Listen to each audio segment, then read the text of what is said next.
ये बहुत पुरानी कहानी मैं कहना चाहता हूँ, बहुत पुरानी, जो पहले संत लोग कहा करते थे। कहते हैं कि जब कौरव पांडव का युद्ध खत्म हो गया था, तो पांडवों के मन में हुआ कि निश्चित रूप से हम सब से बहुत सारे पाप हुए हैं।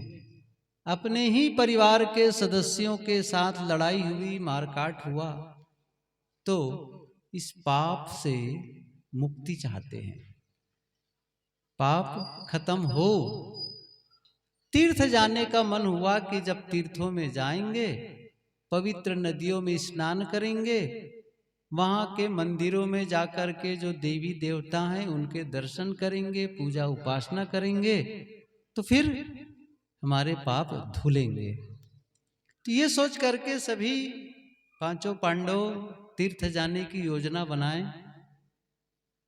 मन में हुआ, भगवान कृष्ण सदा साथ देते रहे, उनको भी साथ ले चलते हैं। निवेदन किए कि भगवान आप भी तीर्थ यात्रा में साथ चलते तो आपका सानिध्य मिलता और यात्रा अच्छी हो जाती। भगवान कृष्ण ने कहा, देखो मैं तो बहुत व्यस्त हूं, जाओ यात्रा करो, लेकिन मेरा एक काम करते जाना। हाँ बताइए भगवान क्या काम है? तो उन्होंने एक तुमड़ी दी। तुमा होता है ना ऐसा गोल, और वो तुमड़ी कैसी, तुमा कैसी थी? कड़वी। आप लोग जानते हैं ना, कभी कभी कोई तुमा जब कड़वा हो जाता है तो फिर बाद में पता चलता है, बनने के बाद तो सब खराब हो जाता है। तो ये संस्मरण मुझे याद है, एक बार अयोध्या आश्रम में रहा करते थे, तो ऐसे ही बनाए। उधर रायता कहते हैं, दही में उसको ऐसा घिस करके पका करके दही डाल देते हैं और उसमें जीरा नमक वगैरह डाल करके खाते हैं। तो बहुत बढ़िया करके बनाए थे। और जब पहली बार एक मेहमान भी आए हुए थे, जैसे एक चम्मच उठाकर खाए, थूकना ही पड़ा, इतनी कड़वी थी वो। तो वो कड़वी तुमड़ी को लेकर के कहा कि भाई ये जाओ, नदियों में जब स्नान करोगे या कोई कुंड होगा, वहां पर नहाओगे, जहां पुण्य मिलेगा, पाप कटेंगे, तो काम करना, जहां जहां स्नान करोगे उस जल में इस तुमड़ी को भी स्नान कराना। तो ठीक है भगवान, मैं तो नहीं जा पा रहा हूं, लेकिन मेरा एक काम करना। तो निश्चित रूप से भगवान कृष्ण के बातों को तो मानना ही था, ले गए।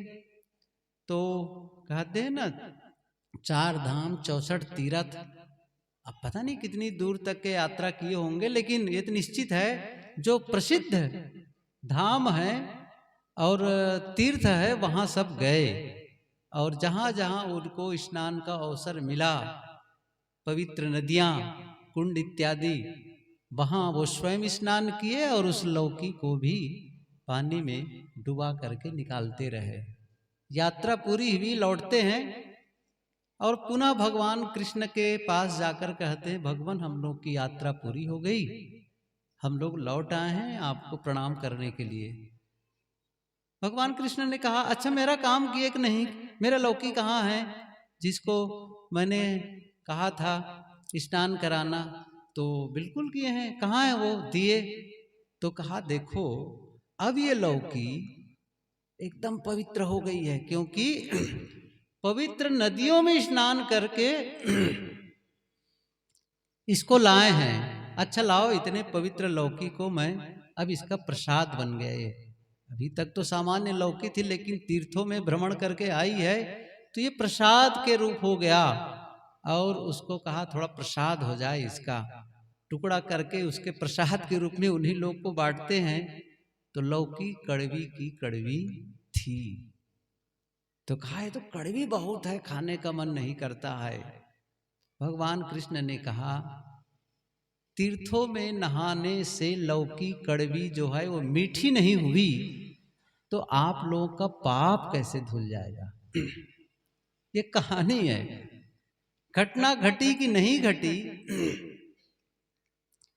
सच क्या है कि बाहर यात्रा करने पर या किसी नदी में नहाने से हमारा तन धुलता है, तन की धुलाई होती है, लेकिन पाप जो है वह तन में नहीं चिपका है, मन में चिपका है। और इसीलिए जब तक मन की सफाई नहीं होती है तब तक हमारे जीवन का परिवर्तन नहीं आता। और इसीलिए हमारे संत जन भजन गाते हैं, ये बाहर की गंगा में स्नान करने से तो पाप नहीं धुलेगा। किससे धुलेगा? ज्ञान गंगा नहा लो प्यारे मना, पाप दिल का छुड़ा लो प्यारे मना। ये फिर से कह रहा हूं, अभी बस 1 साल है, कुंभ आने वाला है, 2024 जनवरी महीना चल रहा है, और इसी जनवरी में अगली बार 2025 को महाकुंभ प्रयागराज में लगने वाला है। और लाखों नहीं करोड़ों स्नानार्थी तीर्थयात्री आएंगे, कल्पवासी वहां रहकर महीना भर रोज गंगा स्नान करते हैं। तो क्या होता है? शरीर की धुलाई होती है, मन की धुलाई नहीं होती है। और पाप यदि मन में है तो फिर केवल शरीर को धोने से काम नहीं चलेगा।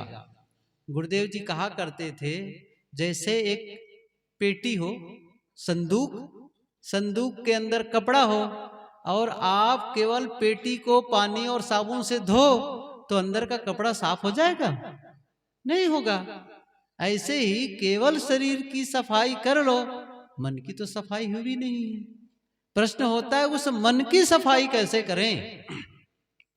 इसी के लिए संत जन कहते हैं ज्ञान गंगा। ज्ञान गंगा जो सत्संग, इसलिए कहते हैं ना, सत्संग की गंगा बहती है, गुरुदेव तुम्हारे चरणों में फल मिलता है उस तीर्थ का, कल्याण तुम्हारे चरणों में। तीर्थों में जो फल मिलने की बात कही जाती है वो आपके सानिध्य मिलने से, आपके ज्ञान पाने से वो फल मिलता है। क्यों? क्योंकि जो विचार संत जन देते हैं, गुरुजन देते हैं, वो विचार हमारे कान के रास्ते से हमारे भीतर चले जाते हैं। और जब भीतर चले जाते हैं तो वो विचार फिर काम करते हैं, चुप नहीं रहते हैं। वो जो शब्द अंदर गया वो वहां जाकर के सफाई करते हैं, नुकसान भी करते हैं, फायदा भी करते हैं, दोनों बातें हैं। शब्द कुछ ऐसे होते हैं जो हमारे लिए नुकसान कर जाते हैं, और कुछ ऐसे शब्द होते हैं जो महौषधि का काम करते हैं। ये सदगुरु कबीर ने कहा भी है कि मधुर वचन है औषधि, कटुक वचन है तीर, श्रवण द्वार होए संचरय, सालय सकल शरीर। तो कोई शब्द हमें आहत कर सकता है, कोई शब्द हमें पीड़ित कर सकता है, दुखी कर सकता है। किसी के कटु शब्द, किसी के गलत शब्द हमें नुकसान पहुंचा सकता है। तो निश्चित रूप से कुछ ऐसे भी शब्द हैं जो हमें, हमारे लिए हितकर भी हो सकते हैं।